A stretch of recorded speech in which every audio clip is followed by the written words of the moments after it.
നമുക്ക് ഒരു വെള്ള നാരങ്ങ അച്ചാർ ഇടാം. സാധാരണ വെള്ള നാരങ്ങ അച്ചാർ ഇടുന്ന പോലെ തന്നെയാണ് ഇത്. അതിൽ പക്ഷെ നമ്മൾ ഒരു ഇൻഗ്രീഡിയൻറ്റ് കൂടുതൽ ചേർക്കുന്നത്. സാധാരണ നമ്മൾ അച്ചാറുകളിൽ ആ ഇൻഗ്രീഡിയൻറ്റ് ചേർക്കാറില്ല. എൻ്റെ ഒരു ഫ്രണ്ടാണ് കേട്ടോ ഈ ടൈപ്പിൽ ഉള്ളൊരു റെസിപ്പി എനിക്ക് പറഞ്ഞു തന്നത്.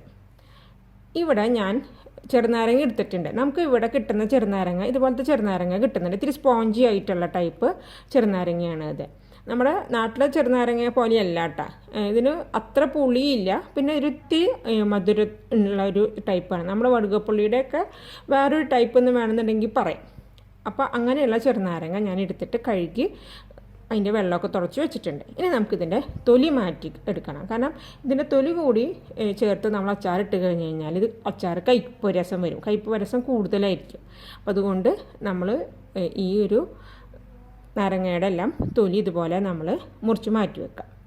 നമ്മൾ മുറിച്ച് മാറ്റി വെച്ച് ഈ തൊലി നമുക്ക് വേസ്റ്റ് ആക്കരുത്. ഇത് നമുക്ക് ഉണക്കി പൊടിച്ച് വെക്കാം. ഇത് ഉണക്കി പൊടിച്ച ആ ഒരു പൊടി നമുക്ക് കുക്കീസോ അല്ലെന്നുണ്ടെങ്കിൽ കേക്കൊക്കെ ഉണ്ടാക്കുമ്പോൾ അതിലേക്ക് നമുക്ക് ചേർത്ത് കൊടുക്കാം. അതുപോലെ തന്നെ നമ്മളിപ്പോൾ കട്ടൻ ചായ ഉണ്ടാക്കുമ്പോഴോ അല്ലെങ്കിൽ നാരങ്ങ വെള്ളം ഉണ്ടാക്കുമ്പോൾ അതിൽ നിന്നൊരു ഇത്തിരി പൊടി ചേർത്താൽ കുറച്ചും കൂടി നമ്മുടെ ഇതൊക്കെ നല്ല ടേസ്റ്റ് ആവും. ഇനി വേറെ നമുക്ക് ചെയ്യാവുന്നത് ഇത് ഉണക്കി പൊടിച്ചിട്ടുള്ള ആ പൊടി ഉണ്ടല്ലോ, നമുക്ക് ഫേസ് പാക്കൊക്കെ ഇതിലൊക്കെ ചേർത്ത് കൊടുക്കാം. നാരങ്ങയുടെ ഇത് നല്ലൊരു ക്ലെൻസിങ് ഏജൻറ്റും കൂടിയാണ്. അപ്പോൾ നമുക്ക് അങ്ങനെ നമുക്ക് ഈ തൊലി ഉപയോഗിക്കാം. തൊലി കളഞ്ഞിട്ടുള്ള ചെറുനാരങ്ങ നമുക്കിതുപോലെ ചെറിയ പീസസ് ആക്കിയിട്ട് കട്ട് ചെയ്തിട്ട് എടുക്കാം. നിങ്ങൾക്ക് കട്ടിംഗ് ബോർഡുമ്മ വേണമെന്നുണ്ടെങ്കിൽ കട്ടിംഗ് ബോർഡുമ്മ വെച്ച് കട്ട് ചെയ്യാം. ഞാനിപ്പോൾ അതിൽ നീരൊന്നും പോകാതിരിക്കാൻ വേണ്ടിയിട്ടാണ് ഇതുപോലെ ഒരു പാത്രത്തിലേക്ക് കട്ട് ചെയ്തിട്ട് ഇടുന്നത്. കട്ട് ചെയ്ത് വെച്ചിട്ടുള്ള ചെറുനാരങ്ങയിലേക്ക് നമുക്ക് അച്ചാറിന് ആവശ്യമായിട്ടുള്ള ഉപ്പ് ചേർത്തിട്ട് ഇതുപോലെ ഒന്ന് മിക്സ് ആക്കിയിട്ട് 2 മണിക്കൂറോളം നമ്മൾ മാറ്റി വെക്കണം. അപ്പോൾ ആ ഉപ്പ് രസമൊക്കെ അതിലേക്ക് പിടിച്ച് പുളിയൊക്കെ ഒന്ന് ഇറങ്ങി വരും. പിന്നെ നമ്മൾ ഇതിലേക്ക് എടുത്ത് വെച്ചിട്ടുള്ളത് വെളുത്തുള്ളി, 1.5 കുടം വെളുത്തുള്ളി ഞാനിപ്പോൾ ഇതുപോലെ ചെറുതാക്കി നീളത്തിൽ അരിഞ്ഞ് വെച്ചിട്ടുണ്ട്. പിന്നെ ഇഞ്ചി ഇതുപോലെ പൊടിയായിട്ട് അരിഞ്ഞ് വെച്ചിട്ടുണ്ട്. കാന്താരി മുളകാണ് ഞാൻ ഇതിലേക്ക് ഉപയോഗിക്കുന്നത്. നിങ്ങളുടെ അടുത്ത് കാന്താരി മുളക് ഉണ്ടെന്നുണ്ടെങ്കിൽ അതെടുക്കുക. അതല്ല എന്നുണ്ടെങ്കിൽ നമുക്ക് സാധാരണ പച്ചമുളക് എടുത്താലും മതി. പിന്നെ കുറച്ച് കറിവേപ്പില എടുത്ത് വെച്ചിട്ടുണ്ട്. ഈ അച്ചാറിലേക്ക് കുറച്ച് കാര്യങ്ങൾ നമുക്കൊന്ന് വറുത്ത് പൊടിച്ചെടുക്കണം. അതിന് വേണ്ടിയിട്ട് ഒരു ചീനിച്ചട്ടി വെച്ചു. അതിലേക്ക് 1 ടേബിൾ സ്പൂണോളം കടുക് ഞാനിപ്പോൾ ചേർത്ത് കൊടുക്കുന്നുണ്ട്. 1/2 ടേബിൾ സ്പൂണോളം ഉലുവ ചേർത്ത് കൊടുക്കുന്നുണ്ട്. ഇനി നമുക്ക് ഇതിലേക്ക് ചേർക്കുന്നത് അയമോദകം. 1/4 ടേബിൾ സ്പൂണിൻ്റെ മേലെയായിട്ട് അയമോദകം ഞാൻ ഇതിലേക്ക് ചേർത്തു. സാധാരണ നമ്മൾ അച്ചാറിൽ അയമോദകം ചേർക്കാറില്ല, പക്ഷേ അയമോദകം കൂടി ചേർത്തൊന്ന് കൊടുത്തു നോക്കുക. നല്ലൊരു ടേസ്റ്റാണ്. ഇതാണ് നമ്മൾ സ്പെഷ്യലായിട്ട് ഇതിലേക്ക് ചേർക്കുന്നത്. ഇനി ഇതെല്ലാതും കൂടിയിട്ട് നന്നായിട്ട് വറുത്ത് പൊടിക്കണം. നമ്മൾ ഇപ്പോൾ ഇതിലേക്ക് ഞാൻ കുറച്ച് കഴിയുമ്പോൾ ഇതിലേക്ക് കായത്തിൻ്റെ പൊടിയാണ് ചേർക്കുന്നത്. അതുകൊണ്ടാണ് ഞാൻ കായം ഇതിൻ്റെ ഒപ്പം ചേർത്ത് വറുക്കാത്തത്. നിങ്ങൾ കട്ടിയായിട്ടുള്ള കായമാണ് ഉപയോഗിക്കുന്നതെന്നുണ്ടെങ്കിൽ ആദ്യം കായം വറുത്തെടുത്തതിന് ശേഷം വേണം ഇതെല്ലാം വറുത്തെടുക്കാനായിട്ട് കേട്ടോ. അപ്പോൾ നമ്മുടെ കടുകും ഒക്കെ പൊട്ടി ഉലുവയൊക്കെ നന്നായിട്ട് ചുമന്ന് വന്നിട്ടുണ്ട്. ഇനി നമുക്ക് തീ ഓഫ് ആക്കിയിട്ട് ഇത് ചൂടാറി കഴിയുമ്പോൾ തരിതരിപ്പായിട്ട് പൊടിച്ചെടുത്ത് മാറ്റി വെക്കാം. നമുക്ക് ഒരു പാൻ വെക്കാം. അച്ചാറുണ്ടാക്കാനുള്ള ഒരു പാത്രം വെച്ചിട്ടുണ്ട്. അതിലേക്ക് നല്ലെണ്ണ ഒഴിച്ച് കൊടുക്കാം. ജിഞ്ചിലി ഓയിലാണ് ഇപ്പോൾ ഞാനിത് ഉണ്ടാക്കുന്നത്.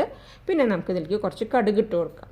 ഓൾറെഡി കടുക് നമ്മൾ നേരത്തെ വറുത്ത് പൊടിച്ച് മാറ്റി വെച്ചിട്ടുണ്ട്. അപ്പോൾ പേരിന് മാത്രം ഒരു ഇത്തിരി കടുക് നമ്മൾ ഈ സമയത്ത് ചേർത്ത് കൊടുത്താൽ മതി. അല്ലെങ്കിൽ കടുകിൻ്റെ രസം വല്ലാതെ മുന്നിട്ട് നിൽക്കും. ഇതിലേക്ക് നമുക്ക് അരിഞ്ഞു വെച്ചിട്ടുള്ള നമ്മുടെ വെളുത്തുള്ളിയും ഇഞ്ചിയും ഇട്ട് കൊടുക്കാം. വെളുത്തുള്ളി ഇതുപോലെ നീളത്തിൽ അരിഞ്ഞ് വെക്കുക. ഇഞ്ചി ഇതുപോലെ പൊടിയായിട്ട് അരിഞ്ഞിട്ടും എടുക്കണം കേട്ടോ. അപ്പോൾ വെളുത്തുള്ളിയും ഇഞ്ചിയും ഇട്ട് കൊടുത്തിട്ട് ഇതിനെ നമ്മൾ ആ നല്ലെണ്ണയിൽ ഇട്ടിട്ടൊന്ന് നന്നായിട്ടൊന്ന് വഴറ്റുക. ഇത് മൊരിയിച്ചൊന്നും എടുക്കണ്ട കേട്ടോ. ഈ ഇഞ്ചിയും വെളുത്തുള്ളിയും ഒന്ന് പച്ചമണമൊക്കെ ഒന്ന് മാറി നന്നായിട്ട് വാടി വന്നാൽ മതി.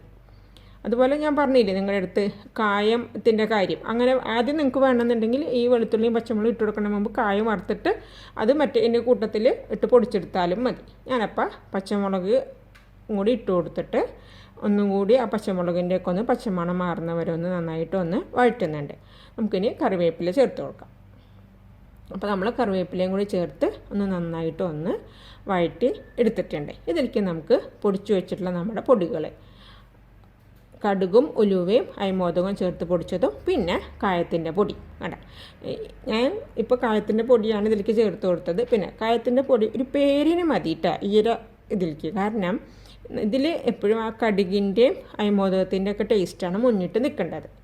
അതുപോലെ തന്നെ നമുക്ക് ഇനി നമ്മൾ അരിഞ്ഞു വെച്ചിട്ടുള്ള അരിഞ്ഞ് ഉപ്പിട്ട് വെച്ചിട്ടുള്ള നമ്മുടെ ചെറുനാരങ്ങയും കൂടിയിട്ട് ചേർത്തൊന്ന് നന്നായി ഒന്നങ്ങ് മിക്സാക്കാം നമുക്ക്.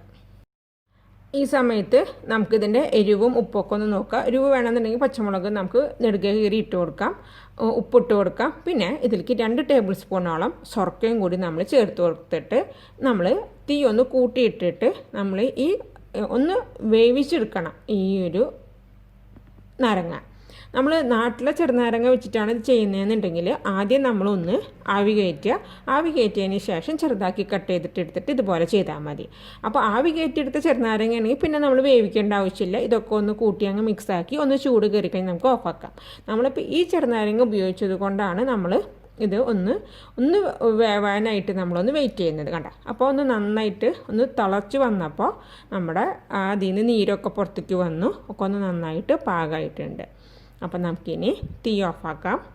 ഇതുപോലെ അച്ചാർ ട്രൈ ചെയ്യാത്തവരാണെന്നുണ്ടെങ്കിൽ തീർച്ചയായിട്ടും ഒന്ന് ട്രൈ ചെയ്ത് നോക്കണം. നിങ്ങൾക്ക് എല്ലാവർക്കും ഇഷ്ടപ്പെടും. എൻ്റെ ഒരു കൊച്ചു വീഡിയോ കണ്ട എല്ലാവർക്കും thank you so much. Don't forget to like, comment and subscribe.